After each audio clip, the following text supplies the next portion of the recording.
পাক পাঞ্জাতন সহ আলে রসুল পাকের কদম মোবারকে, বিশেষ করে কারবালা জমিনের মধ্যে যে সমস্ত আলে রসুলগণ আল্লাহর জমিনে আল্লাহর দিন কায়েমের জন্য শাহাদাতের পেয়ালা পান করেছেন, সেই সমস্ত আলে রসুলে পাকের কদম মোবারকে অসংখ্য অসংখ্য দুরুদ ও সালাম পেশ করছি, আল্লাহুম্মা আমিন বলে। আমি সংক্ষিপ্ত আকারে কিছু কথা বলবো, আশা রাখি সকলে গভীর মনোযোগ সহকারে সকলে শুনবেন। আল্লাহ তাবারক ওয়া তাআলা পবিত্র কালামে পাকে ইরশাদ করেন, ইন্নাল্লাহা আশতারা মিনাল মুমিনিনা আনফুসাহুম ওয়া আমওয়ালাহুম বিআন্না লাহুমুল জান্নাহ ইউকাতিলুনা ফি সাবিলিল্লাহি ফায়াকতুলুনা ওয়া ইউকতালুন। এই আয়াতে কারীমার মধ্যে আল্লাহ তাবারক ওয়া তাআলা ঘোষণা দিচ্ছেন যে নিশ্চয়ই আল্লাহ তাআলা মুমিনের জান এবং মাল খরিদ করেছেন জান্নাতের বিনিময়ে। সুবহানাল্লাহ বলবেন না? আল্লাহ বলেন, অতঃপর যারা যেন আমি আল্লাহর রাহে জিহাদ করে এবং আল্লাহর দুশমনদেরকে তারা হত্যা করে, নিজেও শাহাদাতের পেয়ালা পান করে। সুবহানাল্লাহ বলবেন না? ভাইরা আমার, আমি বলতে চাই আমাদের হায়াতের মালিক কে? উচ্চ আওয়াজে বলুন, আমাদের হায়াতের মালিক কে? আমাদের রিজিকের মালিক? আওয়াজ করে বলেন, রিজিকের মালিক। রিজিকের মালিক আল্লাহ। আল্লাহ দয়া করে মায়া করে আমাদেরকে এই জিনিসগুলো দান করেছেন। আল্লাহ তাবারক ওয়া তাআলা আবার আমাদের আল্লাহর দেওয়া জিনিসগুলোকে আল্লাহ চান মুমিনরা যেন আল্লাহর কাছে এগুলো বিক্রি করে। আল্লাহ হলেন ক্রেতা আর মুমিনগণ হলেন বিক্রেতা। মুমিন হলেন কি? বিক্রেতা, আল্লাহ হলেন ক্রেতা। এবং আল্লাহ মধ্যখানে পণ্য হলো, আল্লাহ দিবেন মুমিনদেরকে জান, মুমিনদেরকে আল্লাহ দিবেন জান্নাত, আর মুমিনেরা দিবেন আল্লাহকে আল্লাহর দেওয়া জান এবং মাল। সুবহানাল্লাহ বলেন। কারবালা জমিনের মধ্যে আওলাদে রাসূল গোটা উম্মতে মুহাম্মদীকে এই জিনিসটাই শিক্ষা দিয়েছেন যে এই জানের মালিক আমি নই, এই জানের মালিক হলেন আল্লাহ। আল্লাহর দেওয়া দৌলতের মালিক আমি নই, এর মালিক হলেন আল্লাহ। আল্লাহ দয়া করে আমাদেরকে দিয়ে আমাকে দিয়েছেন এটাই। তাই আওলাদে রাসূল কারবালা জমিনের মধ্যে তিনি আল্লাহর দ্বীনের জন্য, হককে প্রতিষ্ঠিত করার জন্য তার নানা জানের দান্দান মোবারক শহীদের কুরবানির বিনিময়ে যে ইসলামী জমিনের মধ্যে রেখেছেন, সেই ইসলামকে রক্ষা করার জন্য আওলাদে রাসূল কারবালা জমিনের মধ্যে আল্লাহর দেওয়া জান এবং মাল কুরবান করে দিয়েছেন আল্লাহর রাহে। আল্লাহ তাবারক ওয়া তাআলা তাকে জান্নাত দিবেন। ওই জান্নাত দয়াল নবী আগেই সুসংবাদ দিয়ে দিয়েছেন, আল হাসান ওয়াল হুসাইন শিবাবি আহলে জান্নাহ। সুবহানাল্লাহ বলেন না? আল্লাহ তাকে জান্নাতের সরদার বানিয়েছেন, আল্লাহর হাবিব আগেই ঘোষণা দিয়ে দিয়েছেন। গভীর খেয়াল করে শুনুন, আওলাদে রাসূল কোন দুনিয়ার জন্য তিনি কারবালা জমিনের মধ্যে শাহাদাতের পেয়ালা পান করেন নাই, মসনদের জন্য নয়, কোন আরাম আয়েশের জন্য নয়।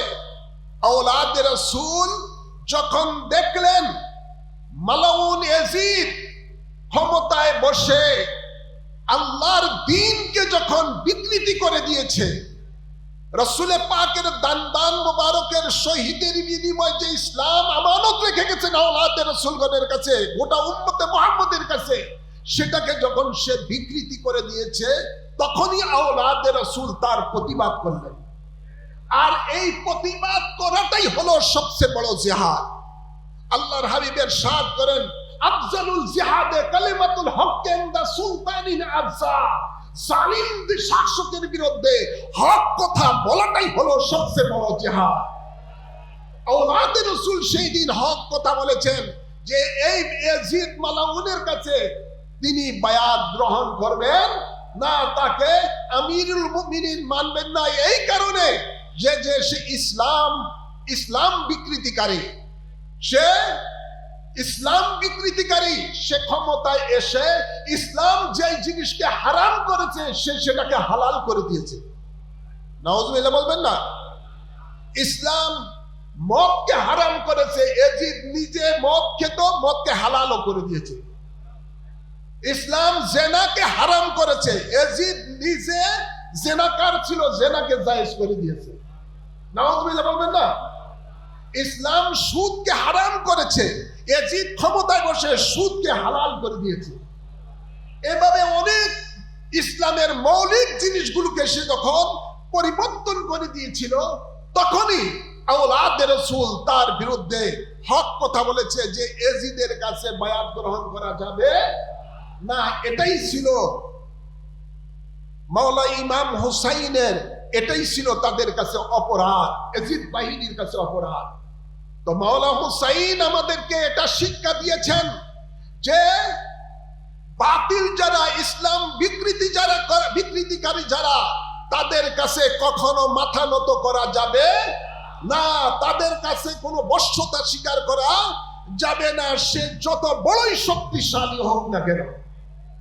এটা মাওলা ইমাম হুসাইন আমাদেরকে শিক্ষা দান করেছেন কারবালা জমিনের মধ্যে। ভাইয়ের আমার, গভীর খেয়াল করে শুনুন, আল্লাহ কোরআনে বলেন, যারা আমার কাছে জান মাল বিক্রি করে দিয়েছেন ওনাদের কাজ হলো ইউকাতিলুনা ফি সাবিল, তারা আমি আল্লাহর রাহে জিহাদ করে। এই আল্লাহর রাহে জিহাদ করা প্রত্যেক মুমিনের জন্য এটা ফরজ, প্রত্যেক মুমিনের জন্য ফরজ। জিহাদ, এই জিহাদ যেই দিন মুমিনেরা বন্ধ করে দিয়েছে, সেই দিন থেকে মুমিনের উপরে ইসলামের দুশমনেরা আপনার আধিপত্য বিস্তার করতেছে। জিহাদ যতদিন পর্যন্ত জারি ছিল ততদিন পর্যন্ত ইসলামের দুশমনেরা কখনো মুসলমানের কাছে, ঈমানদারের সামনে মাথা উঁচু করে দাঁড়াতে পারে নাই। জিহাদ আমাদেরকে করতে হবে, জিহাদ এটা ফরজ। আল্লাহ বলেন ওয়াজাহিদু ফি সাবিলিল্লাহ, তারা যেন আমি আল্লাহর রাহে জিহাদ করে। এবং তারা কি করে? তারা আল্লাহর দুশমনদেরকে জিহাদ করার মাধ্যমে তারা যেন হত্যা করে, এবং যদি প্রয়োজন হয় তারাও যেন তারা শাহাদাতের পেয়ালা পান করে। আওলাদে রাসূল ইমাম হুসাইন আমাদেরকে এটাই শিক্ষা দিয়ে গেছেন, বাতিল যত বড়ই হোক না কেন, 22,000 বাতিল একদিকে, আর মাত্র 82 জন হকপন্থী জান্নাতি সরদারের সঙ্গী হয়ে আরেক পাশে রয়েছে। এই 22,000-এর মধ্যে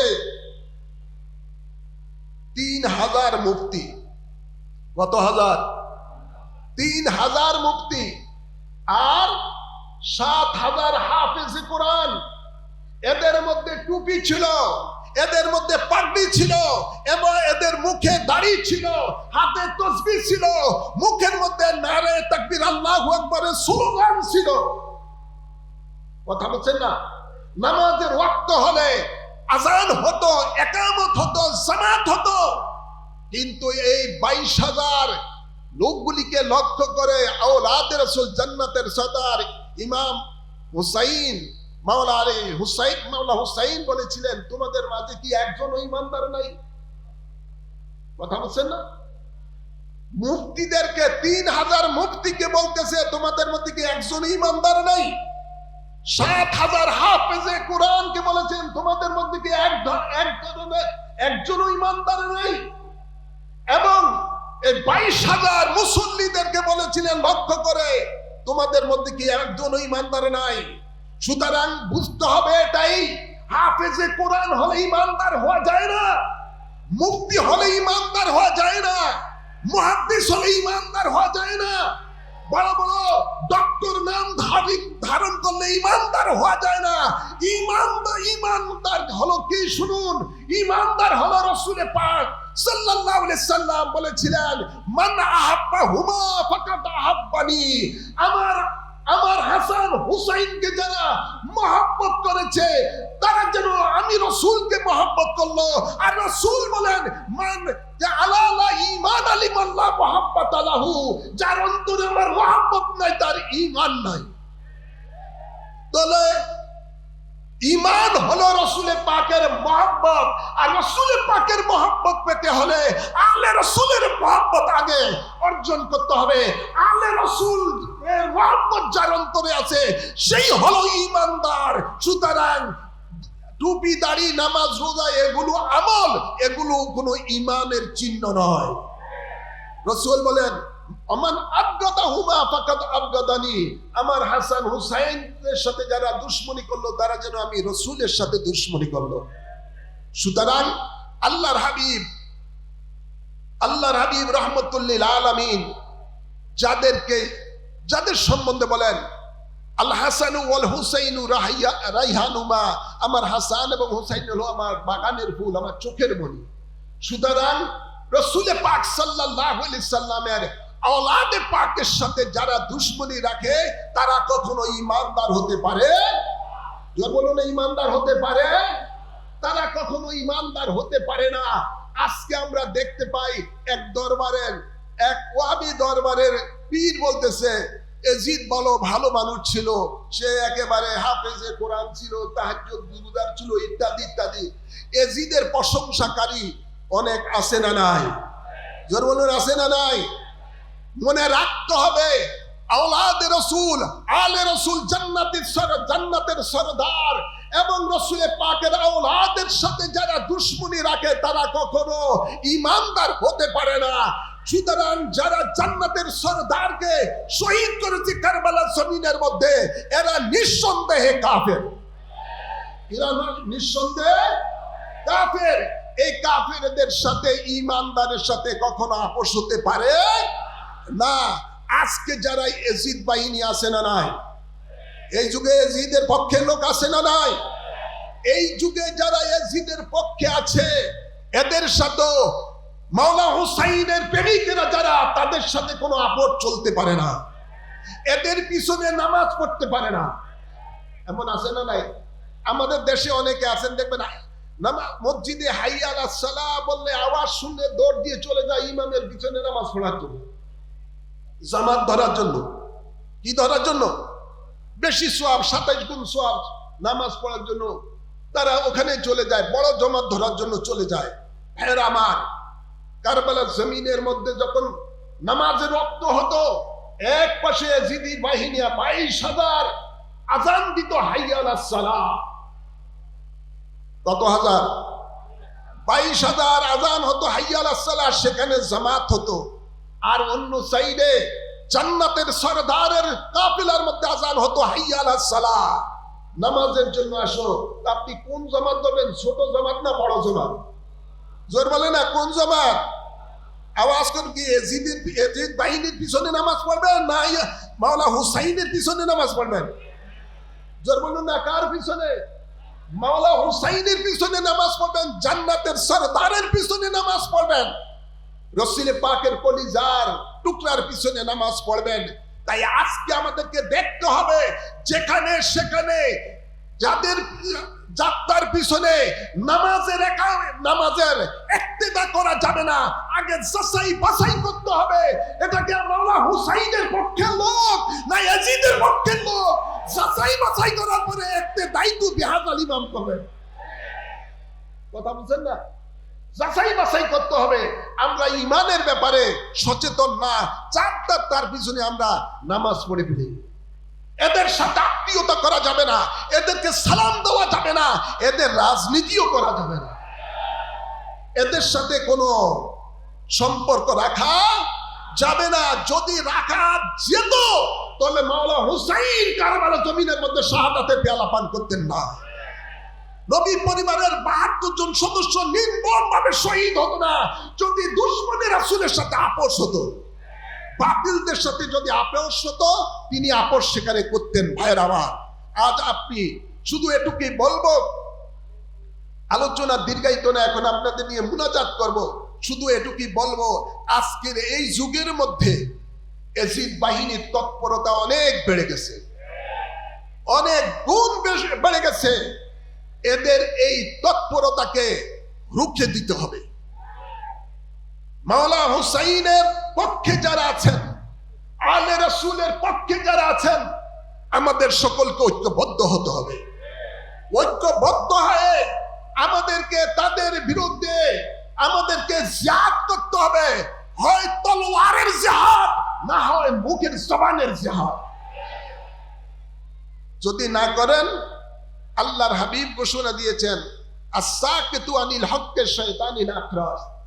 যদি এদের বিরুদ্ধে কথা না বলেন, চুপ থাকেন, তাহলে নবী বলেন এটা হলো গঙ্গা শয়তান, বোবা শয়তান। আর যদি এদের বিরুদ্ধে হক কথা বলেন, তাহলে আল্লাহর নবী বলেন এটা হলো আমার উম্মতের জন্য সবচেয়ে বড় জিহাদ। হ্যাঁ আমার, আমরা যেন সকলে এই মুহররম মাস আসলেই মাওলা হুসাইনের কথা আমাদের স্মরণ হয়, আমরা মাহফিল করি, এটা ভালো। কিন্তু আমাদেরকে এই শুহাদায়ে কেরামের মাহফিল থেকে শপথ নিতে হবে যে যারা ইমাম হুসাইন রাদিয়াল্লাহু তাআলা আনহুর যারা প্রেমিক, মাওলা হুসাইন আলাইহিস সালামের যারা প্রেমিক, আমাদেরকে শপথ নিতে হবে যে আল্লাহর দ্বীনের জন্য যদি প্রয়োজন হয় দেশ থেকে দেশান্তর হতে হবে, যেটা মাওলা হুসাইন করেছেন। আল্লাহর দ্বীনের জন্য যদি প্রয়োজন হয় নিজের দুধের সন্তানকে আল্লাহর রাহে কুরবানি করে দিতে হবে। মাওলা হুসাইন আমাদেরকে শিক্ষা দিয়েছেন যে আল্লাহর দ্বীনের জন্য যদি প্রয়োজন হয় নিজের যুবক সন্তানকে কুরবানি করে দাও, যেমনি ভাবে হযরতে ইমাম আলী আকবরকে কুরবানি করে দিয়েছেন। মাওলা হুসাইন আমাদেরকে শিক্ষা দিয়েছেন আল্লাহর দ্বীনের জন্য যদি প্রয়োজন হয় যুবক ভাতিজাকে আল্লাহর রাহে কুরবানি করে দাও, যেমনি ভাবে হযরত ইমাম কাসিমকে করেছেন। মাওলা হুসাইন আমাদেরকে শিক্ষা দিয়েছেন আল্লাহর দ্বীনের জন্য যদি প্রয়োজন হয় নিজের জানকে আল্লাহর রাহে কুরবানি করে দাও, যেমনি ভাবে তিনি নিজে কুরবানি হয়েছেন। তারপরও তাদের সাথে আমাদের বাতিলের সাথে কোনো আপোষ চলবে না। এটাই আমাদের শিক্ষা, কারবালার শিক্ষা। এটাই যেন আমাদের সকল নবী প্রেমিক, আলে রাসূলদের প্রেমিকদের এই শপথ যেন থাকে। আল্লাহ কবুল করুন, আমিন বলেন। ওয়ামা আলাইনা ইল্লাল বালাগ। প্রত্যেকে সূরা ফাতিহা একবার পড়ুন, সূরা ইখলাস। বিসমিল্লাহির রহমানির রহিম। আলহামদুলিল্লাহ। শুরু করেন।